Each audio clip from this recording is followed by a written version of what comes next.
भूख कहाँ मांगती है। भूख तो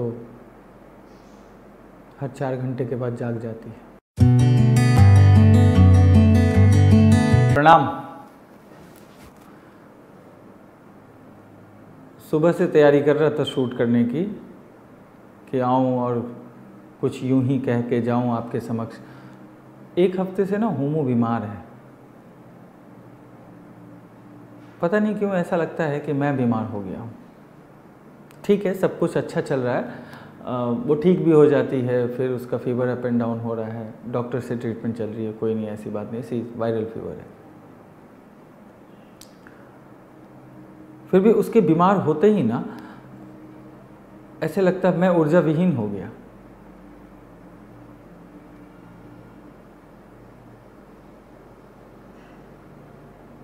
कल दोपहर थोड़ी भूख जागृत हुई तो सोचा सामने वाली दुकान से कोई चिप्स वगैरह ले आऊँ, कुछ खा लूँ। चिप्स लेने गया तो एक 8-10 साल का बच्चा और उसके गोद में 1 साल की एक गुड़िया। मैं चिप्स तोड़ रहा था तो वो गुड़िया मुझे बहुत प्यार से देख रही थी। मैं बोला चाहिए, तो तोतली आवाज़ में गर्दन हिलाते हुए उसने कहा हाँ, 1 दिया, 2 दिया और चाहिए, ठीक है। वो उसका भाई मुझसे कहने लगा कि आप ना कुछ दाल चावल चीनी दिला दो। मैं बोला नहीं, और कुछ चूज बोलो, कोई चीज़ बोलो तो मैं चलो वो कर देता हूँ, बोल देता हूँ, लेकिन बेटा ये नहीं। तो फिर मैंने उसे चिप्स दिलाया। उसके बाद मैं अपने लिए लेने लगा, चिप्स लिया। मैं जब चलने लगा तो उसने बोला भैया दूध पिला दोगे बच्ची को, बहन को दूध पिला दोगे। मैंने बोला हाँ आओ। फिर मैं लेकर आया और बोला आकर यहाँ तो सभी थे और कोई बोतल पुरानी रखी हुई थी क्योंकि बच्चे लोग तो रहते हैं, तो उसको दूध दिया। और फिर जो सोच इंडिया और शिक्षालय में जितने लोग थे सभी उस बच्ची से घुलने मिलने लगे। सब मानो उत्सव सा माहौल, वो इतनी आकर्षित छवि उसकी, और 1 साल की बच्ची, और उसको जो भी सामान दिया जा रहा था वो एक थैला था, उसमें रखने को कहती थी अपने भाई को। महज 1 साल के, नाम प्रियंका उसका। मैं कोशिश करूँगा कि इस वीडियो के दरमियान उसकी तस्वीर आपके सामने आए।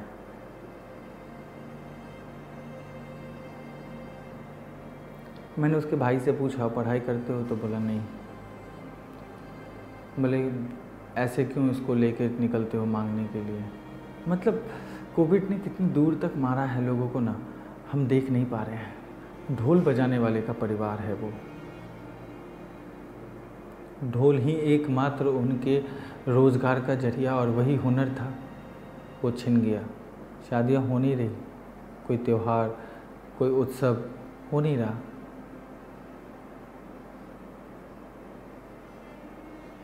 पर भूख कहाँ मांगती है। भूख तो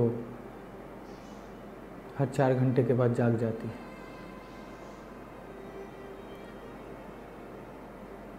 कुछ दूरी पे उसकी माँ भी कहीं मांग रही है, उसके पिता भी मांग रहे हैं, और ये 1 साल की बच्ची भी मांग रही है। मैंने 2 बार उसे चॉकलेट दिया, वो दोनों बार थैले में रख ली। साथ बैठ के खाएंगे सब, मिल बांट कर खाने की कमाल की मिसाल थी।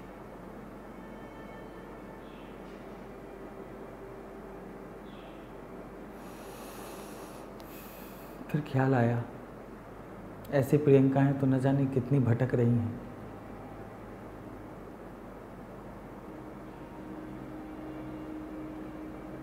एक बोतल दूध दे देने से कुछ घट नहीं जाएगा, पर किसी का कुछ भर जाएगा, मासूम का पेट भर जाएगा।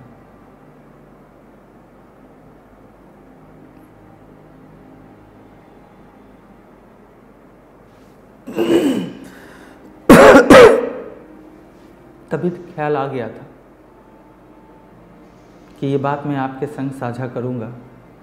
फिर एक ख्याल और भी आ रहा था, कहीं ये आत्म प्रशंसा की श्रेणी में तो नहीं आता। पर दिल से बता रहा हूँ,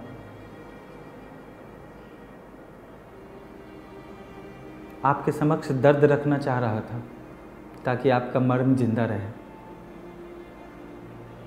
आपका मर्म जिंदा रहेगा ना, तभी इन जैसे प्रियंकाओं का पेट भर पाएगा। दरवाजे से किसी को ये कह के मत लौटा दीजिए कि तुम में कोरोना है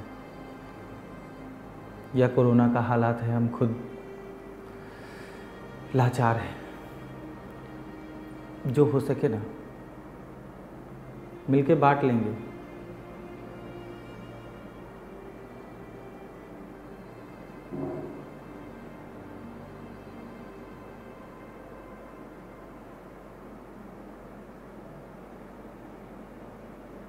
वो फिर बहुत मुस्कुराते हुए गई। आनन फानन में सभी शिक्षालय के और सोच इंडिया के लोगों ने उसके लिए चप्पल लाना, कपड़े होमो के देना, सारे पुराने कपड़े और भी बहुत सारे खिलौने उसको देना। और उसके चेहरे पे जो वो खुशी और वो जो बेशकीमती मुस्कान थी ना, वो सिर्फ एक प्रियंका की कहानी होती ना तो मैं आपके सामने नहीं रखता। ऐसे अनगिनत प्रियंका भटक रही है। अगर हमारा मर्म जिंदा नहीं रहा ना तो वो मर जाएंगे। मर्म को मरने मत दीजिए। आज तो यही था मेरे साथ आपसे साझा करने को। प्रणाम।